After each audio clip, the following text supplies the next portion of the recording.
अभी सूरत हाल है कि जियो पॉलिटिक्स की बात कर दी। जाहिर सी बात है पाकिस्तान की सियासत के अंदर जब आप बात करते हैं कि शायद कोई बैरूनी ऐसे अनासिर हैं जो हमें आगे बढ़ने नहीं दे रहे, तो ये खबर देंगे आपको। वज़ीर आज़म पैकेज के बावजूद यूटिलिटी स्टोर्स पर दालें ओपन मार्केट से महंगी हैं।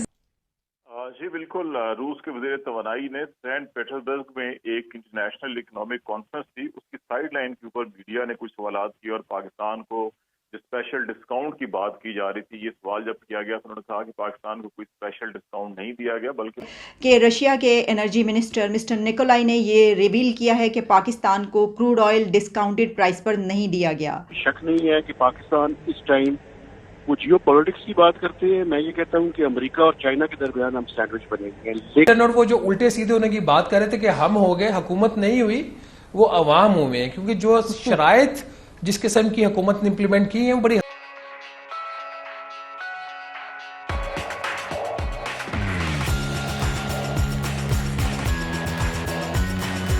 एक पब्लिक बयानिया है। लोग इस पे लोग समझते हैं कि शायद हमारी राह में कोई सियासत रुकावट में आ रही है।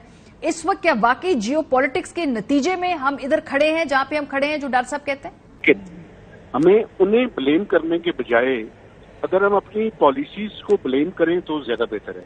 बुनियादी तौर पे मैं काफी दिनों से ये बात कर रहा हूँ कि बुनियादी तौर पे मुझे ये बताया जाए कि हम अपनी इकोनॉमी को एक ऐसी डगर पर लेकर क्यों आए हैं कि जहां पे अब ड्राइविंग सीट पे IMF बैठा हुआ है और हमारे पास कोई हल नहीं है कि हम सारी उनकी जो बातें हैं वो मानने पे मजबूर है।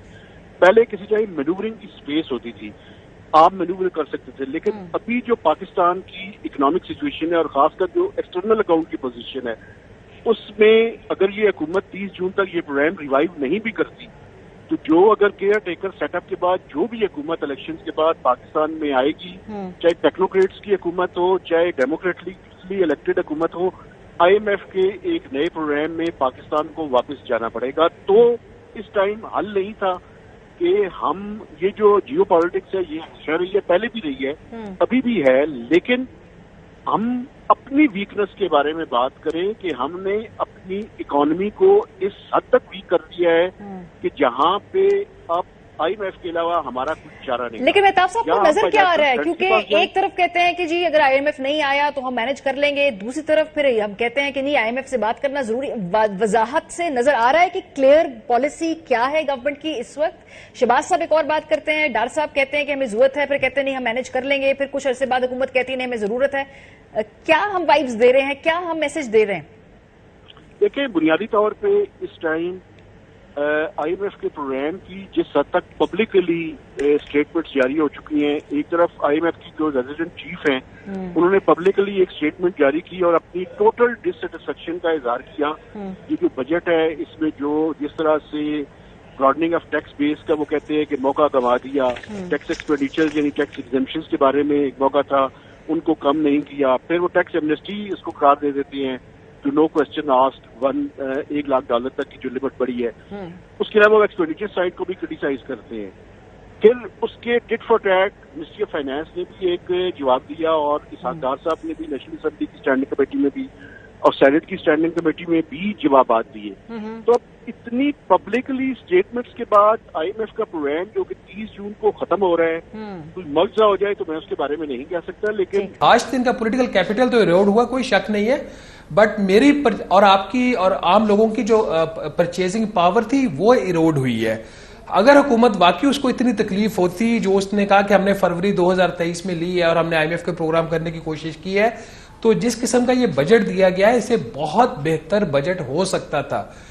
इसमें इतने ज्यादा लूप होल्स हैं इस बजट में, और उसके बावजूद आप देखें आज जो बिलावल भुट्टो जरदारी ने स्पीच की है, उन्होंने पब्लिकली कहा कि हम इस बजट के लिए वोट नहीं देंगे।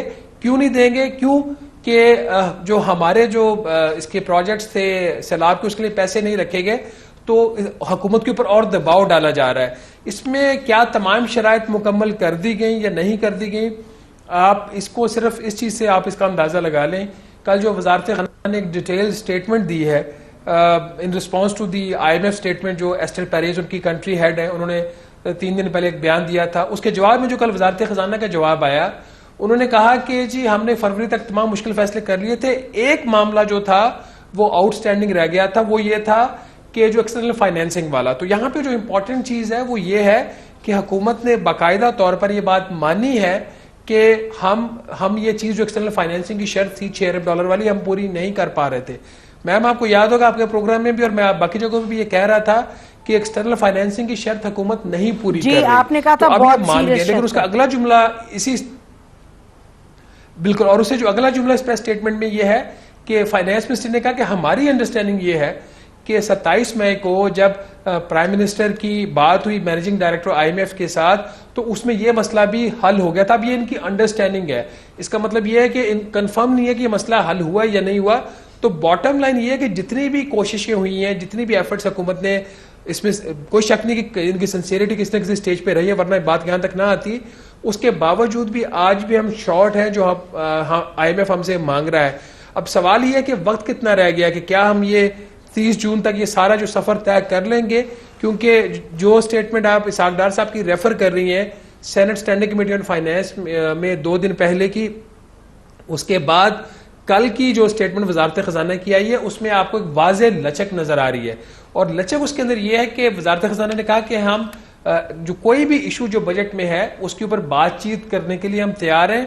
तो अब सवाल यह है कि अगर हुकूमत बातचीत करने के लिए तैयार है तो वो तो IMF का ऑब्जेक्शन तो जैसे आपने बता दिया वो क्लियर है, उनको टैक्स एग्जाम्पशंस के ऊपर बहुत बड़ा एतराज है और उसके साथ ही टैक्स एमनेस्टी के ऊपर भी एतराज है। तो क्या हुकूमत ये वापस ले लेगी? IMF को इस चीज के ऊपर भी एतराज है, जो इनका स्पेंडिंग बिल है वो ठीक नहीं है। आज ही बिलावल भुट्टो जरदारी ने कह दिया जी कि हम तो वोट आपको तब देंगे जब आप हमारे जो कंसर्न्स है वो एड्रेस करेंगे। तो it's a very patchy path, बहुत टर्बुलेंसेस हैं आगे, और हुकूमत मुझे लग नहीं रहा कि वो इसको उस तरीके से हैंडल कर पा रही है। और पर्टिकुलरली अब जो पाकिस्तान पीपल्स पार्टी की तरफ से एक नया प्रेशर जो है वो सामने आ गया है। Russian Minister Mr. Nikolai has clarified that Moscow is not offering any special discount to Pakistan. वो सेंट पीटर्सबर्ग में एक इंटरनेशनल कॉन्फ्रेंस में मौजूद थे, जहां पर उन्होंने जब रिपोर्टर्स से बात की तो एक सवाल के जवाब में उन्होंने ये बताया कि पाकिस्तान को क्रूड ऑयल डिस्काउंटेड प्राइस पर नहीं दिया गया, बल्कि जो नॉर्मल प्राइस है जो हम चार्ज करते हैं उसी प्राइस पर पाकिस्तान को भी दिया गया है। अब ये हैरानकुन खबर इसलिए है कि इससे पहले तक हमें यही मालूम था कि पाकिस्तान को रशिया की तरफ से डिस्काउंटेड प्राइस पर ये ऑयल प्रोवाइड किया गया है और हमने इसके बहुत ढोल भी पीटे थे।